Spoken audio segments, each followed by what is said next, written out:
I hope आप सब अच्छे होंगे एंड सही से पढ़ाई कर रहे होंगे। तो आज का हमारा टॉपिक होने वाला है एड्रिनल ग्लैंड्स का। हम एड्रिनल ग्लैंड्स के बारे में देखने वाले हैं, उससे रिलीज़ होने वाले हार्मोन्स के बारे में देखने वाले हैं, एड्रिनल ग्लैंड के कुछ पोर्शंस के बारे में देखने वाले हैं कि किस तरीके से वो डिवाइडेड होती है डिफरेंट पोर्शंस के अंदर। ठीक है, तो हम स्टार्ट करते हैं। सबसे पहले हमारे पास जो होता है एड्रिनल ग्लैंड। देखो, अ पेयर एड्रिनल ग्लैंड जो होती है वो पेयर में प्रेजेंट होती है, सिंगल नहीं होती है, पेयर में प्रेजेंट होगी। ठीक है, located superior to kidney, kidney के सुपीरियर मतलब किडनी के ऊपर प्रेजेंट होती है। दोनों किडनीज के अंदर दोनों जो ये एक पेयर है, मतलब दोनों ही एड्रिनल ग्लैंड दोनों किडनीज के ऊपर प्रेजेंट होती हैं, इसलिए इसको सुप्रारीनल ग्लैंड भी बोला गया है। इसलिए इसको क्या बोला गया है? Suprarenal gland. ठीक है, अब देखो इसको डिवाइड किया गया है adrenal cortex and adrenal medulla. Adrenal cortex जो है ये हो जाता है हमारा आउटर पोर्शन। ठीक है, पेरिफेरली लोकेटेड ये आउटर पोर्शन हो जाता है, ये लार्ज भी होता है, पेरिफेरली लोकेटेड होता है। 80 to 90% है वो कॉर्टेक्स ही होता है। मेडुला बीच में छोटा सा हिस्सा होता है, 10% के बराबर सेंटर में प्रेजेंट होगा। ठीक है, अब जो कॉर्टेक्स है वो फर्दर सब डिवाइडेड होता है 3 पोर्शंस के अंदर, और वो 3 पोर्शन कौन कौन से हैं वो देखो। ये 3 पोर्शन कौन कौन से हैं? जोना ग्लोमेरुलोसा, जोना फेसिक्युलाटा, जोना रेटिकुलरिस। ठीक है, 3 पार्ट्स में डिवाइड हो गया है कॉर्टेक्स। सबसे पहले तो सुप्रारीनल ग्लैंड या फिर एड्रिनल ग्लैंड को 2 पोर्शंस में डिवाइड किया गया था, कॉर्टेक्स एंड मेड्यूला के अंदर। कॉर्टेक्स आउटर पोर्शन हो जाता है एंड मेड्यूला इनर पोर्शन हो जाता है। कॉर्टेक्स बड़ा पोर्शन हो जाता है जो सब डिवाइडेड होता है 3 पोर्शंस के अंदर, that is zona glomerulosa, zona fasciculata and zona reticularis. ठीक है, जोना ग्लोमेरुलोसा है ये आउटर मोस्ट पोर्शन होता है और ये रिलीज करता है मिनरलोकॉर्टिकॉइड्स को।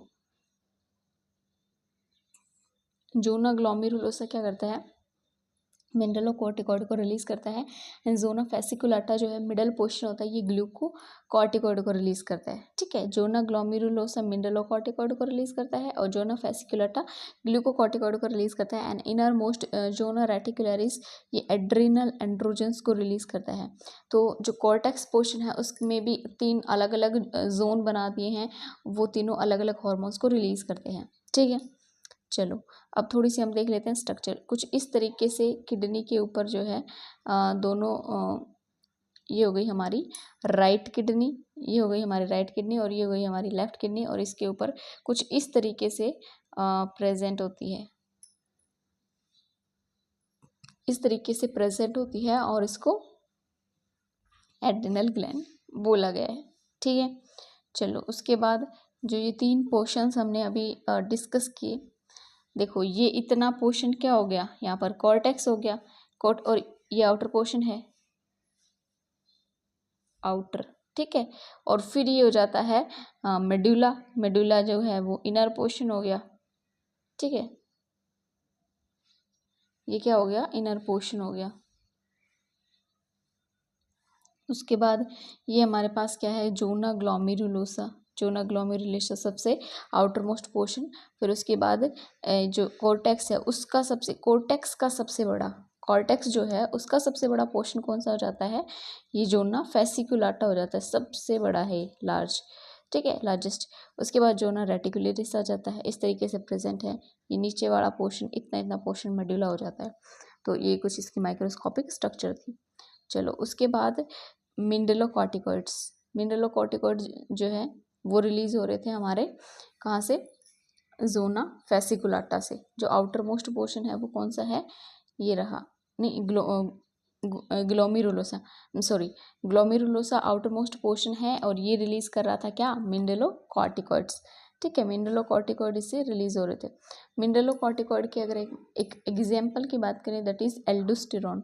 एल्डोस्टेरोन जो होता है ये एक मिनरलोकॉर्टिकॉइड है, और एल्डोस्टेरोन के फंक्शन की बात करें ये क्या करता है बॉडी के अंदर, तो वो हम देख लेते हैं। सबसे पहले सोडियम एंड पोटेशियम की होमियोस्टेसिस को मेंटेन करने का काम करता है।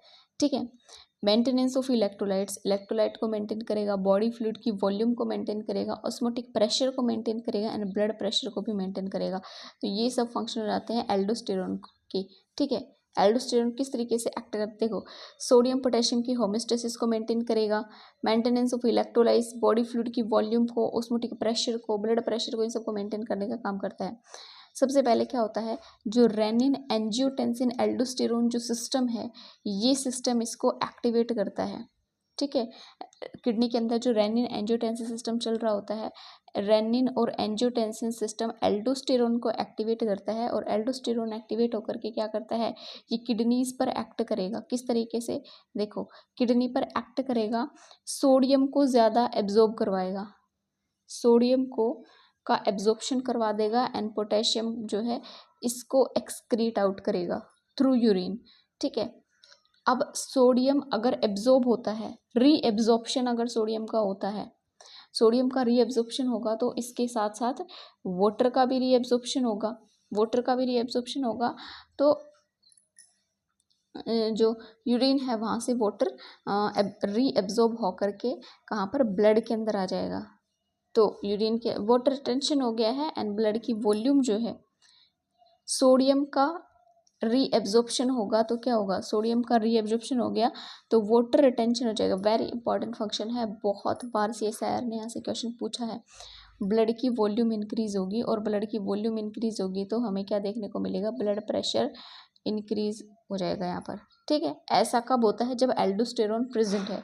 रेनिन एंजियोटेंसिन सिस्टम एल्डोस्टेरोन को एक्टिवेट करता है, फिर आकर के किडनीज पर एक्ट करेगा, सोडियम को रीएब्जॉर्प्शन करवाएगा सोडियम का, एंड पोटेशियम का एक्सक्रीशन करवा देगा। सोडियम का रीएब्जॉर्प्शन होगा तो वाटर रिटेंशन हमें देखने को मिलेगा। इससे क्या होगा, ब्लड की वॉल्यूम है वो इंक्रीज हो जाएगी, एंड ब्लड प्रेशर जो है वो इंक्रीज हो जाएगा। ऐसा हम एल्डोस्टेरोन की प्रेजेंस में देख रहे हैं। अगर एल्डोस्टेरोन ना हो तो कैसा होता है वो भी देख लेते हैं। एब्सेंस ऑफ एल्डोस्टेरोन के अंदर क्या देखने को मिलेगा, एल्डोस्टेरोन नहीं है तो सोडियम जो है एब्जॉर्ब नहीं होगा, सोडियम एक्सक्रीट आउट, सोडियम का रीएब्जॉर्प्शन नहीं होगा तो सोडियम है वो यूरिन के थ्रू क्या हो जाएगा, एक्सक्रीट आउट हो जाएगा, पास आउट हो जाएगा, और जो ब्लड की वॉल्यूम है वो क्या हो गई, डिक्रीज हो गई, और ब्लड की वॉल्यूम डिक्रीज हो गई तो क्या, ब्लड प्रेशर जो है वो डिक्रीज हो जाएगा। ऐसा हमें एल्डोस्टेरोन के एब्सेंस में देखने को मिलता है। चलो उसके बाद आ जाते हैं हमारे ग्लूकोकॉर्टिकॉइड्स। ग्लूकोकॉर्टिकॉइड जो है ये ग्लूकोकॉर्टिकॉइड रिलीज हो रहे थे हमारे मिडल पोर्शन से, जो सबसे बड़ा है, जो इसके कॉर्टेक्स का जो मिडल पोर्शन है दैट इज जोना फेसिकुलाटा, ठीक है, उससे रिलीज हो रहे थे ग्लूकोकॉर्टिकॉइड। कार्बोहाइड्रेट मेटाबॉलिज्म में ये पार्टिसिपेट करते हैं, एंड कोर्टिसोल, ग्लूकोकॉर्टिकॉइड का एग्जाम्पल कोर्टिसोल हो जाता है। और इनका क्या काम होता है, किस तरीके से फंक्शन करते हैं वो भी हम देख लेते हैं। सबसे पहले प्रोटीन के ब्रेकडाउन को इंक्रीज करेंगे, ठीक है, प्रोटीन को ब्रेक करेंगे। ये ग्लूकोनियोजेनेसिस, लीवर के अंदर ग्लूकोनियोजेनेसिस को इंड्यूस करेंगे। लिपोलाइसिस मतलब फैट का ब्रेकडाउन, इसको स्टिमुलेट करेंगे। प्रोटीन का भी ब्रेकडाउन कर रहा है यहाँ पर, और ये फैट का भी ब्रेकडाउन कर रहा है, ठीक है। और एक अनयूजुअल चीज़ भी होती है दैट इज़ टिश्यू रिपेयर को ये रिटार्ड करता है, इसलिए जो वाउंड हीलिंग होती है उसको ये क्या कर देता है, स्लो कर देता है। सबसे इम्पॉर्टेंट है, CSIR ने क्वेश्चन पूछा हुआ है इसके ऊपर कि ये इम्यूनो सप्रेसिव एजेंट के जैसे एक्ट करता है।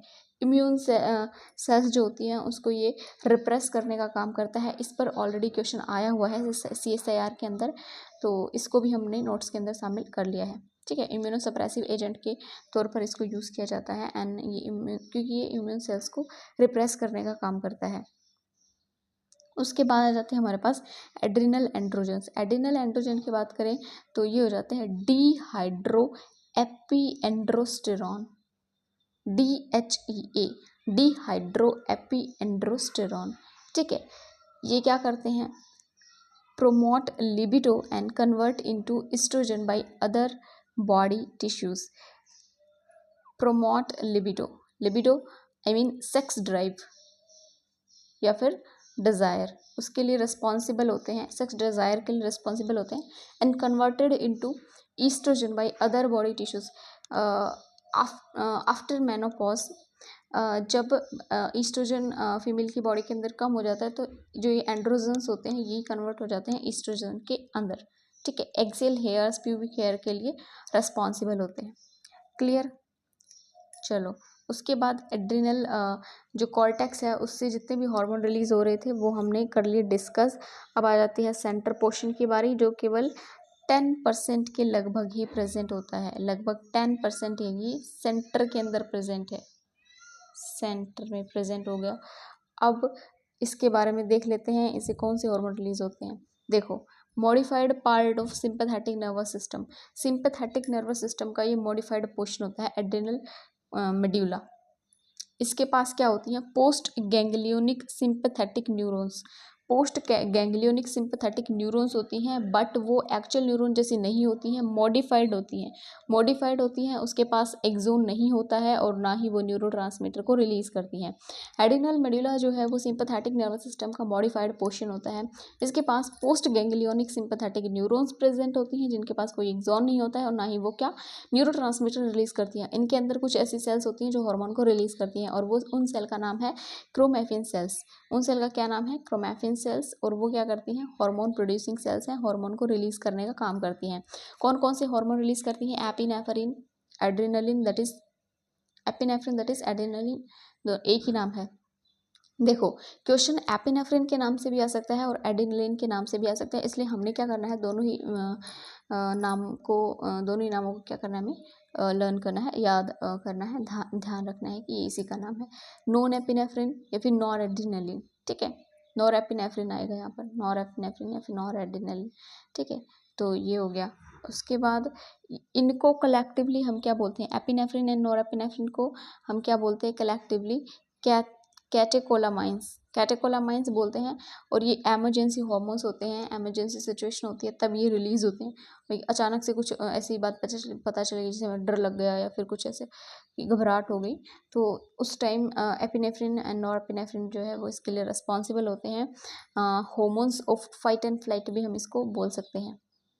ठीक है, उसके बाद ये क्या करते हैं, अब देखो एमरजेंसी सिचुएशन में रिलीज होते हैं तो ऑब्वियस सी बात है हार्ट रेट को इंक्रीज करेंगे, और हार्ट रेट अगर इंक्रीज हो रही है तो हार्ट का जो आउटपुट है वो भी इंक्रीज होगा, ऑब्वियस सी बात है।